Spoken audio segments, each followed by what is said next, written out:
TeamViewer's IT network was breached by Midnight Blizzard, exposing sensitive employee data but sparing customer environments. How did TeamViewer respond to the Midnight Blizzard attack and strengthen their network security in the aftermath? Cisco has just patched a critical zero-day vulnerability exploited by the Chinese state-sponsored group Velvet Ant to deploy custom malware on vulnerable switches. What measures can admins take to secure their network devices against the newly discovered vulnerability? And finally, Qualys researchers have uncovered a critical vulnerability in at least 700,000 OpenSSH servers that enables attackers to gain remote code execution with root privileges. How can organizations safeguard their OpenSSH servers against the regression vulnerability and prevent potential exploits? You're listening to the Daily Decrypt. TeamViewer's IT network has suffered a cyber attack by state-linked threat group Midnight Blizzard through compromised employee credentials. This breach allowed hackers to access and copy employee directory data, including names, corporate contact information, and encrypted passwords. Luckily, TeamViewer has confirmed that no customer data, production environments, or connectivity platform was affected by this attack. TeamViewer is collaborating with Microsoft to mitigate the risks associated with the stolen encrypted passwords. And in the meantime, TeamViewer is strengthening authentication protocols and is currently rebuilding its internal IT environment. And even though TeamViewer is saying that no customer environments will be compromised, it's still recommended by the NCC group to temporarily disengage TeamViewer from your environments due to the breach. If you don't actively need it, just go ahead and turn it off for a week. Turn it on maybe when you need it, but just to be safe, TeamViewer has a lot of permissions and a lot of visibility into your network, so just turn it off, if you can. It'll at least help you sleep well at night.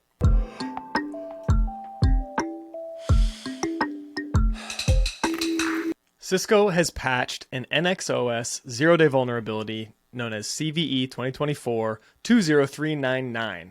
Which was exploited in April to install custom malware on vulnerable Cisco switches. According to the cybersecurity firm Cygnia, the attacks are linked to a Chinese state-sponsored threat actor known as Velvet Ant, which they identified during a larger forensic investigation. So when this vulnerability is exploited, attackers can gain administrative-level credentials to access Cisco Nexus switches, and deploy custom malware enabling remote connections, file uploads, and execution of malicious code. And the reason they're able to do that is a flaw resulting from insufficient validation of CLI command arguments. Attackers with local administrator privileges could exploit this to execute arbitrary commands as root. And not only can they execute these commands with root privileges, but the malware can execute these commands without triggering any sort of syslog messaging, which will only help them hide their activity from any sort of defenders. And if you're using Cisco Nexus switches in your environment, make sure to check out the link in the show notes from Cisco that will list some of the IOCs as well as the model numbers of the vulnerable switches.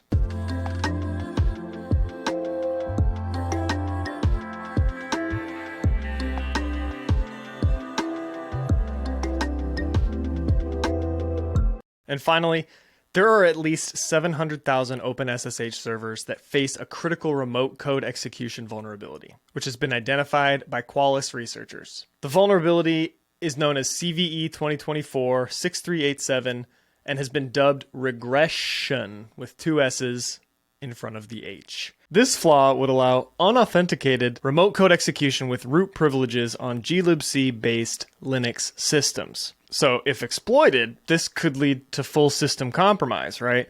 Attackers could execute arbitrary code, take over the systems, install malware, manipulate data, and create backdoors for persistent access. This issue is a regression of a previously patched vulnerability, CVE 2006-5051, and affects OpenSSH versions from 8.5p1 up to 9.7p1. The latest update to version 9.8p1 addresses this vulnerability. So if you're running OpenSSH, which you probably are, make sure you update as soon as possible. This has been the Daily Decrypt. If you found your key to unlocking the digital domain, show your support with a rating on Spotify or Apple Podcasts. It truly helps us stand at the frontier of cyber news.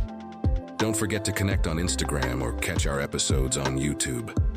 Until next time, keep your data safe and your curiosity alive.